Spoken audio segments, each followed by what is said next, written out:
მოგესალმებით ყველას ჩემს არხზე, იმედი მაქვს, რომ ყველანი ხართ ძალიან კარგად. დღევანდელ ვიდეოს ვიწყებ თავის მოწესრიგებით, გაემზადეთ ჩემთან ერთად, ექიმთან მაქვს ვიზიტი. საერთოდ გერმანიაში აკრძალულია რაიმე დაწესებულებაში ვიდეოს ან საერთოდ სურათის გადაღებაც. სკოლის ტერიტორიაზეც კი არა მაქვს უფლება, რომ ჩემს ბავშვს მაგალითად სურათი გადავუღო. ამიტომ არ მგონია, რომ რაიმეს გადაღება შევძლო, მაგრამ ვეცდები და რაიმეს გადავიღებ. ვისმევ ალოეს გელს თვალის ქვეშ, სხვათა შორის ძალიან ბევრმა მომწერა, რომ დაიწყეს ალოეს თვალის ქვეშ გამოყენება და ძალიან კმაყოფილები არიან. დღეს მაკიაჟის გაკეთებას არ ვაპირებ, არ მიყვარს ექიმთან მაკიაჟით, როცა მივდივარ ხოლმე, ოდნავ გავიკეთებ მაკიაჟს და რაც შეეხება ამ კრემს, ძალიან ბევრმა მომწერა ამ კრემთან დაკავშირებით. ვინც შეიძინა კმაყოფილი იყო და მიხარია, ხოლო ზოგმა მომწერა, რომ Amazon-ზე, eBay-ში და სხვა საიტებზე 20 ევროზე მეტი ღირს. და შემდეგ გადავამოწმე და მართლა ასეა. ჩვენთან ფასდაკლება ჰქონდა და ევრონახევარი ღირდა Action-ში, ხოლო ახლა ღირს სადღაც 2 ევრომდე, მაგრამ არა 20 და 25 евро. თმა მინდოდა, რომ რაღაც ბუნებრივად დამეტოვა და ვერ გამომივიდა. რაღაც აბდაუბდად გამოვიდა. ჩემი ოჯახის ექიმი, ჩიყვის სპეციალისტი და გინეკოლოგი არის ჩემს ახლთან ძალიან ახლოს. ისე ახლოს, რომ ფეხით მივდივარ ხოლმე კი არა და ხშირად ფეხით მივდივარ, რადგან ფეხით უნდა 7 წუთი და მანქანით ცოტა უფრო გრძელია, რადგან წრე უნდა დაარტყა დიდი და შემდეგ სანამ გასაჩერებელ ადგილს იპოვე, მოკლედ დრო მიდის, ამიტომ ხშირად მივდივარ ხოლმე ფეხით და ვფიქრობ, რომ გერმანიაში ეს იშვიათობაა, როცა ექიმი ასე ახლოს გყავს და გამემართლა. სტომატოლოგი არის ძალიან შორს, ჩვენი ოჯახის სტომატოლოგი თითქმის სხვა ქალაქშია და მოკლედ ძალიან მიჭირს ხოლმე სტომატოლოგთან წასვლა, განსაკუთრებით თუ ზერგოს არ შეუძლია ან სამსახურშია და მე მარტო როცა მივდივარ ხოლმე ავტობუსით სადღაც საათნახევარი უნდა. მხოლოდ ერთი გზა. ასე რომ მთავარია, რომ კბილები არ გვედგინოს ხშირად. ცოტა ბრონზერი, რადგან დღეს არ მინდა რომ ტონალური წავისვა და ჩემს BB კრემს ვეძებ და ვერ მიპოვი, ალბათ გადავაგდე. აიმე რა უბედურება ეს თმა რანაირად დგას.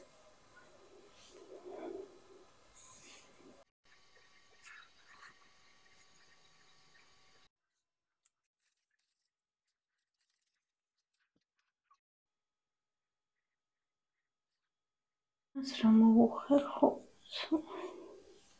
არა და გარეთ წვიმს და ამიტომ არ მინდა რომ რამე გავიკეთო ისეთი, იმიტომ რომ ისედაც დამეშლება. ისედაც ჩამოიშლება. ჩუბი ესე ავიწიო.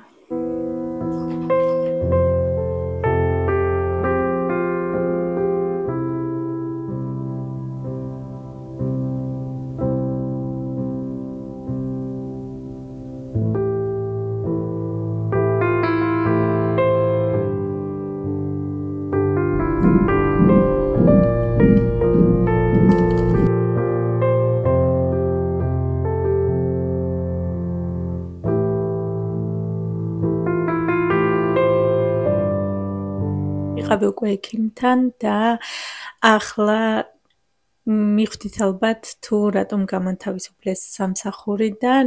პირველ რიგში უღრმესი მადლობა ყველას მხარდაჭერისთვის, თანაგრძნობისთვის. ძალიან ბევრი წერდა, რომ ყველაფერი კარგად იქნება და ახალ სამსახურს ნახავ. სინამდვილეში მთლიანად არ წამოვსულ ვარ გერმანიაში კანონის მიხედვით. ორსული ქალი არ მუშაობს. გადის ეგრევე დეკრეტში და მე რახან სამუდამო კონტრაქტი მაქვს დადებული სამსახურში, მას შემდეგ რაც გავიგე რომ ორსულად ვარ, ეგრევე გამანთავისუფლეს სამსახურიდან. კარგი ის არის რომ ვზივარ სახლში ბავშვის დაბადების შემდეგაც უფლება მაქვს რომ 3 წელი არ გავიდე სამსახურში და ამ დროის მანძილზე ჩემი სამსახური ხელფას გადამიხდის ჩვეულებრივ. სულ ცოტა ნაკლებს, რადგან ამ დროს დეკრეტში გასვლის დროს არ ითვლება შაბათი კვირა და დასვენების დღეები. სხვა დროს შაბათ კვირას და დასვენების დღეებში, რა თქმა უნდა, ხელფასი უფრო მაღალია, მაგრამ ამ დროს ეს დღეები არ ითვლება და შესაბამისად ხელფასიც ნაკლებია, ოღონდ მთლად ძალიანაც არა. ამიტომ წამოვედი სამსახურიდან ჯერჯერობით შევაჩერე და მას შემდეგ რაც პატარა დაიბადება, არ ვიცი რამდენი ხანი ვიქნები შემდეგ კიდევ დეკრეტში. სიმართლე გითხრათ, უკვე მომბეზრდა სახლში ჯდომა და პირადად ჩემთვის ცოტა ძნელია, რადგან ძალიან აქტიური ადამიანი ვარ საერთოდ და ეს ჩემი ახლანდელი მდგომარეობათან დასუსტებული ვარ, სიმართლე გითხრათ, ყველაფერი მეზარება და ვერ ვეგუები ამ მდგომარეობას. ამიტომ ვფიქრობ, რომ შეიძლება მთლად 3 წელიც არ ვიჯდე სახლში და მთლად 3 წლის ბავშვთანაც არ ვიჯდე. ვფიქრობ, რომ ჯერ ვნახოთ, როგორ იქნება თვითონ ბავშვის მდგომარეობაც და საერთოდ წლინახევრისას უკვე შევიყვან ბაღში და უკვე გავალ სამსახურში. აქამდე ვფიქრობდი, რომ ახლა სახლში ვიქნები თქო და უფრო მეტს მოვასწრებ და იმდენი გეგმები მქონდა, რომ რაიმე გამეკეთებინა, სიმართლე გითხრათ, ყველაფერი მეზარება. ყველაფერი მეზარება, ეს ჩემი მდგომარეობაც მეზარება, ცოტა მაშინებს. ასე მგონია, რომ სულ ასე დარჩება და ზოგჯერ თავს ვაძალებ ხოლმე, რომ დღეში 2 საქმე კი არა, 3 და 4-იც გავაკეთო, რომ შევუსაბამო ერთმანეთს მაინც. როგორც იცით, ჩემი ჰობია სახლის დეკორაცია და ადრე რომ მესმოდა გერმანელებისგან, როცა ჰობი ჰქონდათ სახლის დეკორაცია, ცოტა მეცინებოდა და რამოდენიმე წელში მეც ზუსტად ასეთივე გავხდი.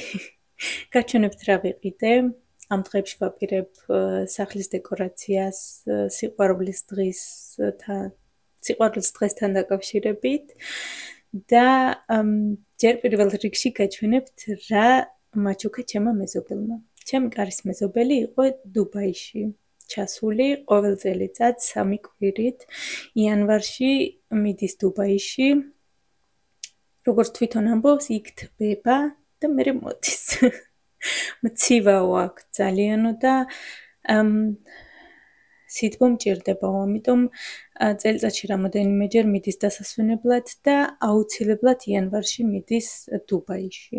დუბაიდან ჩამოვიდა გუშინ და ჩამომიტანა საჩუქრები, გაჩვენებთ აუცილებლად. დავიწყოთ ჩემი საჩუქრებით. ეს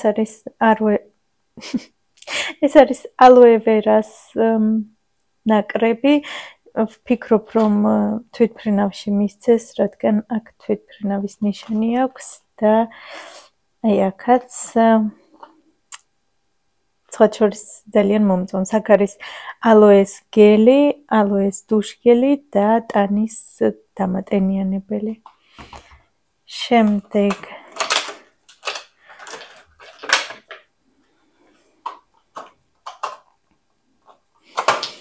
ეს უსაყვარლესი მარილის და პილპილის ჩასაყრელები. და ესე იხუტებიან ერთმანეთს. არის ულამაზესი და უსაყვარლესი. და ასევე ეს 4 ცალი ჭიქების დასადები. თვითონ იყო გრან კანარიაში და როგორც ჩანს თვითონ ქალაქის სიმბოლო ალბათ ესეთი ფერები და ამიტომ ორივე არის ასეთი. გოჩასთვის ჩამოიტანა ასეთი მანქანა, გოჩას უყიდა და ნიცასთვის ჩანთა, ასევე ყველაფერი არის ზაფხულის ფერებში. ეს ბრასლეტები და ნიცასთვის იყო კიდევ რაღაც კინდერის დიდის კვერცხივით რაღაც სიურპრიზის და ამოვიდა ეს. აიوي.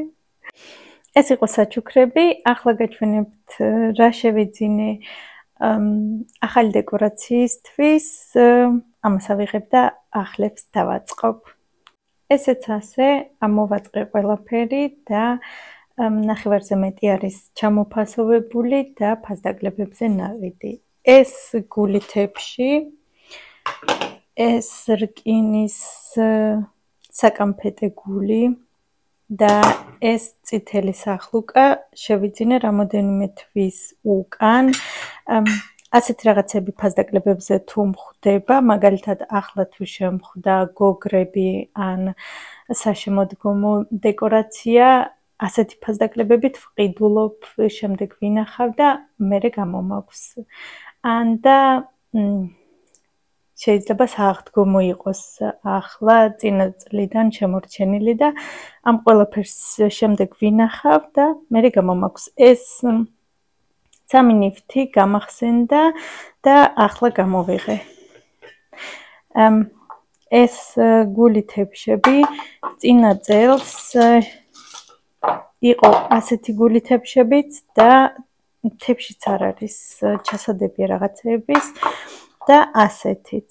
ეს ღირდა 1 ევრო წინა წელს ასეთები აღარ არის, ხოლო ეს ღირდა 3 ევრო. და წელს უკვე როგორც ჩანს ვერ გაყიდეს. წინა წელს და წელს უკვე 1 ევრო გახდა. ავიღე ასეთი გულები. ეს არის თექის გულები და დავურთავ აუცილებლად სურათს თუ რისი გაკეთება მინდა ამ გულებისგან. ჩემი აზრით ლამაზი უნდა გამოვიდეს. ეს მანათობლები ჯერ ვიყიდე 1, აქ წერია 4 ევრო, მაგრამ სალაროსთან რომ გამიტარეს 1 ევროდ გაატარეს თვითო და ჯერ თავიდან ვიყიდე 1 კვირის უკან ეს და ისე მომეწონა რომ შემდეგ წავედი და დავამატე. აი ასეთი ლამაზია ძალიან. და ვფიქრობ რომ მაგიდის გასაფორმებლად ან და საერთოდ დეკორაციისთვის იქნება ულამაზესი. ეს არის ჟელიბონები, ასევე გულის ფორმის და სიმართლე გითხრათ, ამისთვის უფრო შევიძინე რომ გულის ფორმები ჰქონდათ. ესეც ჩამოაფასოვეს, რადგან არის ზამთრის და აქვს გლინტვეინის გემო. სხვათა შორის ძალიან გემრიელია, ავიღე სულ 5 და 2 ცალი უკვე მიირთვეს ბავშვებმა. ჰქონდათ ასევე აი ეს ჟელიბონებიც, მაგრამ მე გულები მინდოდა, ამიტომ ასეთი ავიღე. და ბოლოს ჩემი დაუგეგმავი საყიდლები. ძალიან ფასდაკლება ჰქონდა და იმიტომ თორე არ ვიყიდიდი მართლა თებშები მაქვს უამრავი საახალწლო და ვიფიქრე რომ თებერვლისთვის გამოვიყენებ, რადგან თლად საახალწლოც არ არის, უბრალოდ ჯუჯა ახატია და ფიფქები, თან წითელ ფერშია და ვფიქრობ რომ ახლა გამოვიყენოთ, ეს ავიღე 6 ცალი, რადგან იყო მხოლოდ 6, მეტი რომ ყოფილიყო მეც ავიღებდი. და ასე შემიფურთეს სალაროსთან.